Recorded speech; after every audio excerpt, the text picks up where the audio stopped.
TDP leader జేసీ ప్రభాకర్ రెడ్డికి సంబంధించినటువంటి బస్సులు అనంతపురంలో తెల్లవారుజామున అగ్ని ప్రమాదానికి గురై మరి తగలబడ్డాయనేటువంటి సంగతి అందరికీ తెలిసిందే. సో ఈ బస్సులు తగలబడ్డానికి సంబంధించి జేసీ ప్రభాకర్ రెడ్డి జగన్మోహన్ రెడ్డి గతంలో ముఖ్యమంత్రిగా ఉన్నప్పుడు తన బస్సులు ఆపినటువంటి విషయానికి సంబంధించి, ఇప్పుడు బస్సులు తగలబడ్డటువంటి విషయానికి సంబంధించి ఆయన మాట్లాడినటువంటి మాటలు తెగ వైరల్ అవుతూ ఉన్నాయి. ఒరే జగన్మోహన్ రెడ్డి మేల్రా అని జేసీ ప్రభాకర్ రెడ్డి ఏదైతే మాట్లాడారో ఆ మాటలకు సంబంధించి మీకు వినిపించే ప్రయత్నం చేస్తాను. మాటలు అయితే తెగ వైరల్ అవుతున్నాయి. ఆయన జేసీ ప్రభాకర్ రెడ్డి ఏది మాట్లాడినా కూడా వైరలే ఉంటుంది.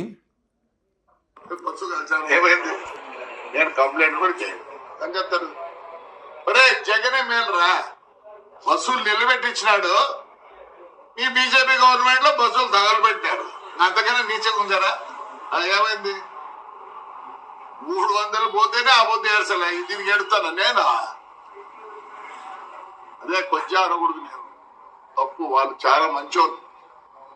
దానికన్నా తగ్గు ఏదైనా ఉంటే ఆ మాట వాడతాం. మీకు నాకు తెలియదు తప్పు మాట. I don't want insult third gender. I give lot of respect to them. కాల్సి ఏం చేసుకున్నావురా? ఏం చేసుకున్నారులే? పీకినారా? జగన్ రెడ్డి మేలు కదా మంచోడు.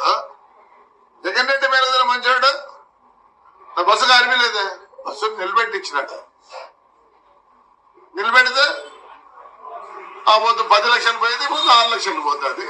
మీరు చేతగాని నాకు కొడకల్లారా, చేతగాని నాకు కొడకల్లారా అంటారా? ఏం పిస్తారా? మళ్ళీ ఇంకో బస్సు కాస్తారా?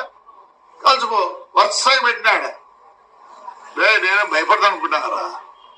సిగ్గులే నా కొడకల్లారా. ఏం చేశారా? బస్సు కాల్చారా? అయిపోయింది. ఏమైంది? సో ఇది జేసీ ప్రభాకర్ రెడ్డి గారు మాట్లాడినటువంటి మాటలు.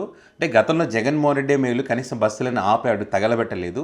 కానీ ఇప్పుడు ఉన్నటువంటి వీళ్ళు బస్సులు తగలబెడతా ఉన్నారు. ఎన్ని బస్సులు తగలబెట్టుకుంటారో తగలబెట్టుకోండి, ఇంతకన్నా ఏం చేస్తారు అని ఆయన ఏ రకంగా బూతులు మాట్లాడారో మీరు ఉన్నారు కదా. సో ఆ రకంగా జగన్మోహన్ రెడ్డికి సంబంధించి ఆయన మాట్లాడినటువంటి మాటలు తెగ వైరల్ అవుతూ ఉన్నాయి. సో ఈ మధ్యకాలంలో అనంతపురంలో జరుగుతున్నటువంటి రాజకీయ పరిణామాలు కనుక ఒకసారి పరిశీలిస్తే, అంటే అధికార పార్టీలోనే వర్గపోరు, ఇటు ఆదినారాయణ రెడ్డి వర్సెస్ అదేవిధంగా జేసీ ప్రభాకర్ రెడ్డి. వీళ్ళ వాహనాలను వాళ్ళు ఆపడం, వాళ్ళ వాహనాలను వీళ్ళు ఆపడం, మా ఏరియాలోకి వచ్చి ఏ రకంగా తీసుకువెళ్తారని చెప్పి జేసీ ప్రభాకర్ రెడ్డి కూడా సవాల్ విసరడం, పెద్ద ఎత్తున కొంత ఉద్రిక్తమైనటువంటి పరిస్థితి నెలకొని ఉన్నాయి. అనంతపురంలో మళ్ళీ గొడవలు జరగబోతున్నాయా, ప్రజలు ఇబ్బంది పడేటువంటి పరిస్థితి ఉందా అనేటువంటి ఈ క్రమంలో మరి చంద్రబాబు నాయుడు గారు పిలిపించుకొని వీళ్ళ గొడవకు పులి స్టాప్ పెట్టారన్న ఒక చర్చ అయితే నడిచింది. దానికి దీనికి ఏమైనా లింక్ ఉందా అనేటువంటిది చర్చనీయాంశంగా మారింది. ఏదేమైనా కూడా జేసీ ప్రభాకర్ రెడ్డి ఏది మాట్లాడినా కూడా అది సంచలనంగా ఉంటుంది. ఇప్పుడు జగనే మేల్రా అనేటువంటి ఈ మాటలు కూడా పెద్ద ఎత్తున వైరల్ అవుతా ఉన్నాయి.